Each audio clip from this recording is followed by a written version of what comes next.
Could you imagine living in a world where 1,000 years have been manipulated and added to the timeline without your knowledge? So why add 1,000 years? How does that help or change anything? It changes everything. It allows 1,000 years of nonsense into the narrative. It allows cowboys and Indians. It allows doubt to creep in. It allows them to explain the St. Peter's Basilica. It allows the evolution theory to be possible to the individual that hasn't done any research of their own. It allows fake characters and fake stories. It allows Columbus to discover America, which we all know is not true. So why would any of it be true? An old world civilization was wiped out and their buildings remain. Thank you for joining me for episode 21 of My Lunch Break.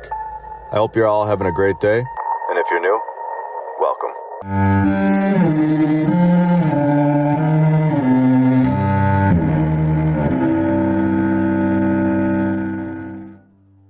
Today I want to get right into it. I want to discuss a building that they put right in our face, and for most, never realized it. Was this the magic trick all along? A magical movie based on wizards? A film that has been viewed by over 1.3 billion people, and nobody is asking any questions? The Hogwarts building from Harry Potter. Is it real? Of course it's real, and it has a name. Hogwarts Castle. Did we all think that this building was just computer generated because it's just that incredible? When people visit this building, what are they thinking? For people unaware of what we're talking about here, what are they thinking when they see this building? Let's get into the history of this building, and let's see what they say about it. There's an ongoing debate as to the exact date of its construction. Even the architectural historians can't figure it out. They have figured none of the buildings out, but I'm glad they admit it here. Okay, so immediately, this story has possibly the biggest hole of all. If they don't know when it was built, how can they then prove who built it? Or why? Everything else is void. Case closed. I would normally spend more time on a story, but I couldn't wait to see this building and share it with you. I also want to do some boots on the ground work in the future at this Hogwarts Castle. I think it would be incredible. But let's get into this next building because this gets crazy. Vintners Hall, located in London, England.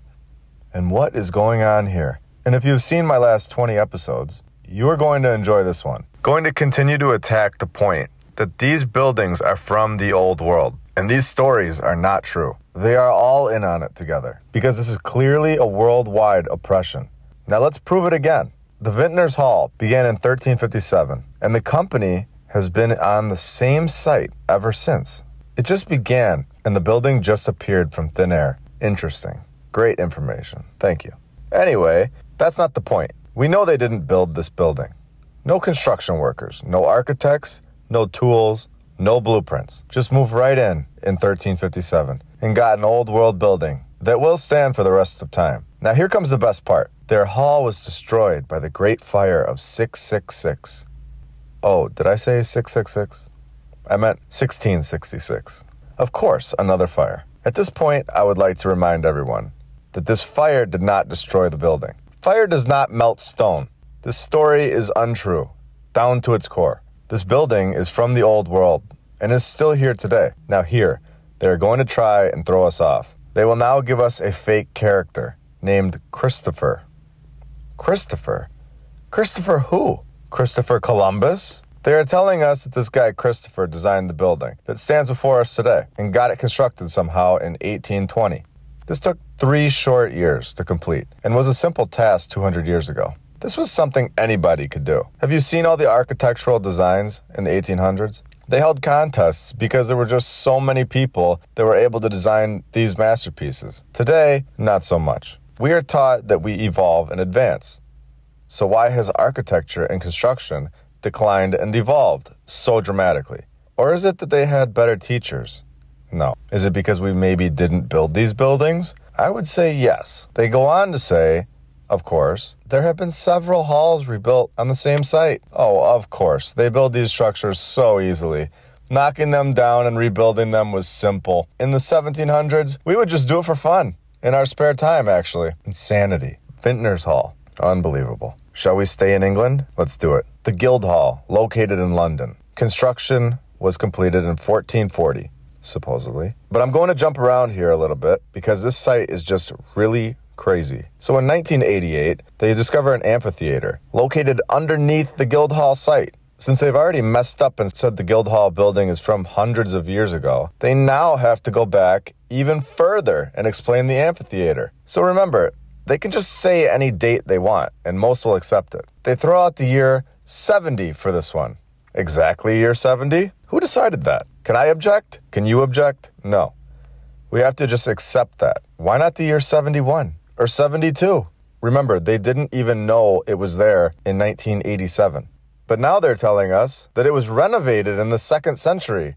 This is just insane. Nobody was supposed to see that amphitheater. Now back to the Guildhall. 1440 and boom, this is here. We have a problem though.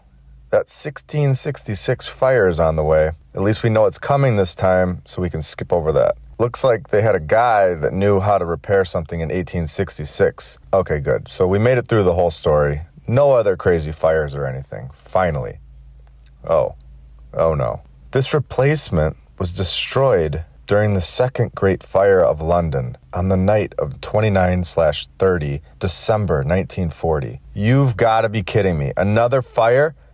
Why? They can't help themselves. Why waste your time building these incredible architectural structures in a time where people were riding on horses, when you don't have a proper firefighting unit on hand? They did not learn their lesson from 1666.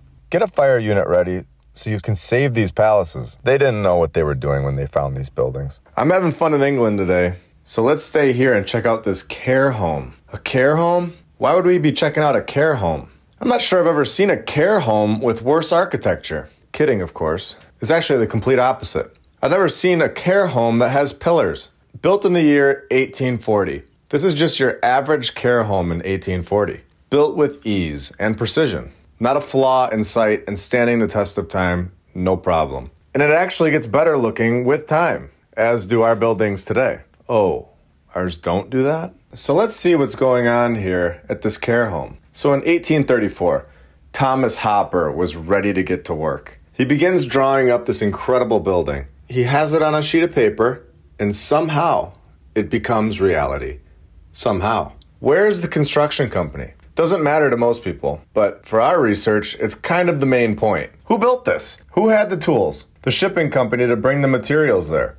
Anyone? So no construction companies listed. Maybe Hopper had some friends that helped him. So 6 years later, this 3-story mansion is supposedly built. Interesting, they knocked something down to build this. They say that the original house was built in 1661 and give no further information on that. I'm guessing that there was nothing there, and this is the building the whole time. Just trying to complicate things for us, but not going to work. Good try, though. The main south front has 9 windows. Simple. 5 of these windows easily sit behind the 6 composite columns. And here we have it. Unbelievable.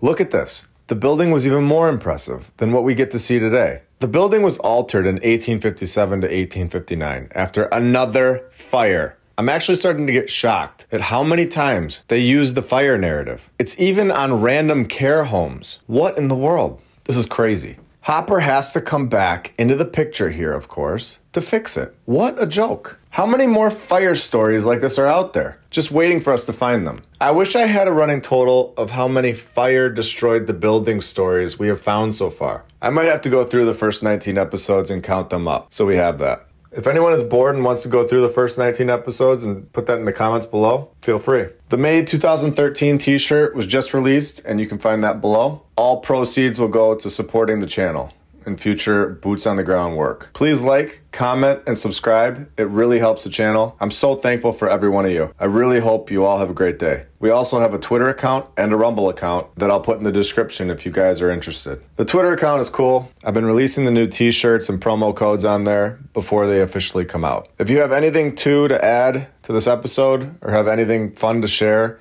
for future episodes, just go ahead and put that in the comments below, and I'll check that out. Thank you all for your support, and I'll be back very soon with much more. See ya. Don't trust what you see. Don't listen to your senses. Trust what you are told.